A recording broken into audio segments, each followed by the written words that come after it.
Je vous salue, vous qui aimez Dieu. On est encore dans l'octave, à mon avis, de l'Assomption. Voilà. Alors, quelquefois, je ne comprends pas certains frères chrétiens qui sont d'autres obédiences que l'Église catholique apostolique.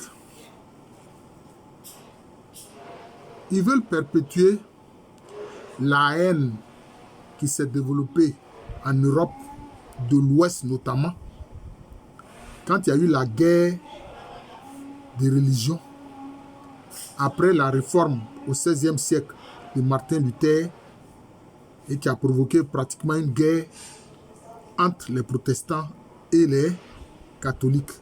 D'ailleurs, même ça avait une importance plus politique que religieuse. Pourquoi? Parce que quand la réforme est arrivée, il y a des princes, il y a des rois, il y a des duchés ou des ducs, pardon, des ducs qui dirigent donc des duchés. Ils voient que leurs sujets ont changé de posture religieuse. Soit si le duc, il devient protestant, notamment très souvent c'était des luthériens, il veut que ces sujets deviennent luthériens comme lui. Ou comme on a vu en Angleterre avec le roi Henri VIII, quand il a instauré l'église anglicane, il voulait que ces sujets soient des anglicans. Et il a commencé à persécuter ceux qui sont catholiques apostoliques. Maintenant, les rois aussi, qui sont restés catholiques apostoliques, persécutaient les sujets qui sont devenus protestants. C'est comme ça qu'il y a eu ce qu'on a appelé le massacre de la Saint-Barthélemy en France, contre des nobles qui se sont convertis au protestantisme. Le roi français qui est resté catholique apostolique les a fait massacrer. Donc si on voit bien, cette guerre et ces massacres avaient plutôt, c'est vrai, la religion sert de prétexte, mais ça avait un fondement politique. Parce que les dirigeants à ce moment-là, qui voyaient qu'ils pratiquent une religion qui est différente de celle de leur sujet, voulaient forcément les amener à pratiquer la religion que, je peux dire, le dirigeant veut. C'est ça qui a fait problème. Sinon, avant la réforme de Martin Luther, tous en Europe de l'Ouest étaient des catholiques apostoliques. Bon, à l'Est, dans les parties orientales, là, il y avait les religions autocéphales, hein, les chrétiens autocéphales qui étaient des chrétiens orthodoxes. Ça n'a rien à voir, c'est différent. Donc, vous comprenez, c'est de là que vient le problème. Maintenant, il y a certains qui sont en Afrique ici, des écervelés, qui veulent prendre la guerre idiote entre les Blancs qui se prétendaient chrétiens là, pour envoyer ça ici. Mais on n'a pas besoin de se faire la guerre à cause de la religion. Et Jésus-Christ a montré que ça, on ne le fait pas. Mais quand il voulait passer par ce village de Samaritains, et que les Samaritains ont refusé parce qu'ils partaient à Jérusalem, parce qu'il y avait une hostilité entre les Juifs et les Samaritains. Mais quand on dit les deux frères Zébédée, c'est-à-dire Jacques et Jean, ils ont dit, mais Seigneur, est-ce que tu nous permets d'invoquer le feu du ciel pour brûler ce village samaritain? Qu'est-ce que Jésus leur a dit? Il dit, mais vous ne savez pas de quel esprit vous êtes animés. Mais on peut dire la même chose de ces chrétiens prétendus européens, catholiques, ou catholiques apostoliques, ou bien protestants, pour dire, mais vous ne savez pas de quel esprit vous êtes animés. C'est ce que Jésus leur répond. De quel esprit vous êtes animés? Si ceux qui veulent être luthériens, protestants, anglicans, il faut les laisser. Ceux qui veulent rester aussi catholiques, apostoliques, il faut les laisser. Mais il y a d'autres qui n'ont pas une bonne compréhension, qui disent qu'ils sont des pasteurs et qui passent leur temps à critiquer l'église catholique apostolique en disant que oui, ce n'est pas une église qui vient de Dieu. Mais toi-même, tu parles là, c'est toi qui viens de Dieu. Toi-même, tu parles là, c'est tu viens de Dieu. C'est pas parce que... Mais l'église, c'est quoi? C'est un rassemblement de gens qui ont reçu Jésus-Christ, mais qui sont des pécheurs. Ce sont des pécheurs. Nous sommes tous pécheurs. Donc, sur quelle base, toi, tu vas t'installer pour dire que non, l'église catholique, ça ne vient pas de Dieu? Mais toi-même, c'est toi-même, tu viens de Dieu. Ton église que tu as créée il n'y a même pas 4 jours, là. Tu viens de Dieu. Non. Ce que Jésus-Christ regarde, ce sont ceux qui sont ses véritables disciples. Ce n'est pas la dénomination d'une religion. Il regarde ceux qui sont ses disciples. Maintenant, quelle que soit la religion, etc., c'est une institution. Dans cette institution, à l'intérieur, il y a des gens qui font ce que Jésus-Christ demande et qui servent l'Église. Il y a des gens aussi qui ont fait des choses que Jésus-Christ n'aime pas, mais qui étaient dans l'Église et qui même quelquefois étaient à la tête. C'est la même chose aussi avec les protestants, etc. C'est la même chose. Dans l'Église catholique, il y a des pécheurs impénitents. Dans les églises protestantes, il y a aussi des pécheurs impénitents. C'est ce qu'il faut comprendre. Mais ce qui n'est pas bon et que je n'apprécie pas du tout, c'est quand certains se lèvent et puis ils disent du mal de la Vierge Marie. Non, ça... Ceux-là, vraiment, j'ai du mal à tolérer ce qu'ils font. La Vierge Marie t'a rien fait de mal. C'est elle qui a dit, oui, j'accepte que la parole éternelle de Dieu naisse de moi. Je suis d'accord. Je suis l'homme servant du Seigneur. Qu'il me soit fait selon ta parole, selon le message que Dieu a donné à l'archange Gabriel. Maintenant, tu l'insultes là. Elle t'a fait quoi? Qu'est-ce qu'elle t'a fait de mal? C'est parce que le Seigneur, il tient à sa maman.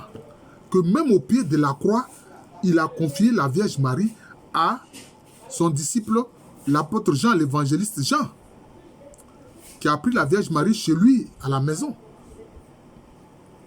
Maintenant, toi, tu dis que tu es du Christ. Et puis maintenant, tu insultes sa maman. Tu dis que non, ce n'est pas elle, qu'elle est la grande prostituée. Non, ce n'est pas elle, elle est, comment on appelle ça, une sirène des eaux. Vous lui donnez vos sales fausses identités là. Vous lui en donnez plusieurs. Cela veut dire que vous êtes de faux. Ça prouve que vous êtes de faux. Vous qui faites ça là, vous êtes de faux. Hein? Tantôt elle est sirène des eaux, tantôt elle est la grande prostituée, etc. etc. Mais un jour j'ai aimé, c'est-à-dire que parmi ceux qui ne sont pas des catholiques, apostoliques, là, il y a des gens très bien que moi j'apprécie. Ça dépend de ton comportement. C'est sur ton comportement qu'on va te juger. Hein? Et puis aussi sur tes paroles. Il y a le pasteur Mamadou Philippe Karambiri. J'aime bien cet homme parce qu'il prêche vrai. Il n'est pas chrétien, catholique, apostolique comme moi. Lui, il a créé une mission qu'il a appelée la mission intérieure africaine. C'est-à-dire que c'est des chrétiens africains vraiment convertis à Christ qui répandent l'évangile. Donc, il a appelé ça mission intérieure africaine. Il a mis en garde nos frères. Lui-même, il est d'une église africaine, je veux dire, en guillemets, parce que sa mission intérieure africaine. Bon. Mais il a mis en garde ceux qui ne sont pas chrétiens catholiques ou bien chrétiens orthodoxes et qui se permettent de dire du mal de la Vierge Marie. Il leur a dit, faites attention à ce que vous faites. Hein. Vous êtes en train d'insulter la mère du Seigneur Jésus-Christ. Mais quand vous allez vous retrouver au ciel, là, vous allez expliquer à Jésus ce que sa mère vous a fait pour que vous l'insultiez, pour que vous la traitiez de sirène des eaux, pour que vous la traitiez de la grande prostituée. Vous allez vous expliquer. Parce qu'on sait ce qu'est la grande prostituée. La grande prostituée, c'est le pendant de 100 ans d'un genre féminin qui s'oppose à la volonté de Dieu. Mais est-ce que la Vierge Marie s'est une fois opposée à la volonté de Dieu? Mais quand elle a dit oui, là, elle a pris le risque de sa vie parce qu'elle aurait pu être lapidée. Elle est tombée enceinte sans être mariée. Elle est tombée enceinte sans être mariée. Hein? Mais ça venait quoi? C'était de la volonté de Dieu qu'elle est tombée enceinte. C'était de la volonté de Dieu. Hein? Puisque d'abord, le Père Céleste, le Très-Haut, l'a recouvert de son ombre. Ensuite, le Saint-Esprit est venu sur elle. Et c'est comme ça que Jésus s'est incarné en elle. Ça venait de Dieu. Elle vous a donné celui que vous dites être votre Seigneur, Sauveur et Rédempteur, et puis vous l'insultez, vous la traitez des choses sirènes des eaux, vous la traitez de grandes prostituées. Mais faites attention à ce que vous faites. Faites attention à ce que vous dites. Hein? Et quand on célèbre par exemple l'Assomption, les gens disent non, ça c'est des choses vraiment, c'est des inventions de l'Église catholique, c'est n'importe quoi. L'Assomption dont il parle, c'est diabolique. ta bouche sent mauvais. Toi, tu as dit ça là. Ta bouche là, ça sent mauvais. C'est-à-dire, ça sent le mal. C'est pas quelqu'un dont la bouche sent mauvais parce qu'il peut avoir un problème au foie ou bien il peut avoir un problème de dentition, etc. Mais toi, ta bouche sent mauvais parce que ton âme est mauvaise. Ah oui, oui. J'ose dire cela. Pourquoi j'ai dit ça? Mais si nous disons que la Vierge Marie est montée au ciel avec son corps et son âme et a rejoint son Fils Jésus-Christ, pourquoi est-ce que ça peut être faux? Qu'est-ce que Jésus-Christ lui-même a dit? Père, ce que tu m'as donné, je veux qu'il soit là où moi je sois. Là où moi je suis, pardon. Là où je suis, là sera mon serviteur. C'est ce que Jésus a dit. Là où je suis, là sera mon serviteur. Vous qui lisez, qui répétez les versets de la Bible, mais sans les comprendre là, c'est à vous que je m'adresse. Jésus-Christ a dit ça. Il dit, là où je suis, là sera mon serviteur. Là où je suis, là sera ma servante. Mais là où il est là, c'est là-bas que la Vierge Marie est. Puis celui, il est où? Il est dans le royaume des cieux. Donc, il est monté dans le royaume des cieux. Pas par sa propre capacité, mais par la volonté du Christ. Il a voulu qu'elle aussi, qui est une de ses servantes, soit avec lui. Voilà. Là où je suis, je veux que mon serviteur y soit. Je veux que ma servante y soit. C'est ce que Jésus-Christ lui-même a dit. Alors, comment vous pouvez alors dire que non, l'Assomption, non, que ça c'est une chose diabolique? C'est ce que moi j'appelle une imbécilité. C'est-à-dire que quand on dit imbécile, là, ce n'est pas injure. Hein. C'est-à-dire que c'est quelqu'un qui manque d'intelligence. Tu dis que non, c'est faux. Bon, toi-même, quand tu vas mourir là, tu dis que tu es disciple de Jésus, non? Est-ce que par rapport à ce que Jésus a dit, là où je suis, je veux que mon serviteur soit là. Il est dans le royaume des cieux. Bon, toi, par rapport à ce qu'il a dit, ce n'est pas dans le royaume des cieux que tu dois être avec lui. Maintenant, pour le cas de la Vierge Marie, toi, tu viens dire que c'est faux. Tu sais que toi-même, tu n'y seras pas. Puisque tu as proclamé que ce que Jésus-Christ a dit, là, c'est faux. Puisqu'il a dit, là où je suis, là sera mon serviteur. Toi, tu dis que c'est faux. Alors que l'Assomption dont nous parlons là, c'est dit simplement que là où Jésus est, la Vierge Marie y est aussi. Et c'est par l'Assomption qu'elle a fait. Parce que lui, il est dans le royaume des cieux. Il n'est pas sur un royaume de terre, il est dans le royaume des cieux. Donc, frère, ce n'est pas une mauvaise chose si tu es protestant, si tu es du courant évangélique. C'est des courants. L'évangélisme, c'est un courant. C'est très récent. C'est un courant. D'ailleurs, même, qu'est-ce que le pape Jean-Paul II a dit? Il dit que, comment on appelle ça, le renouveau charismatique, qui est un courant aussi évangélique au sein de l'Église catholique apostolique, il a dit que c'est une chance pour l'Église.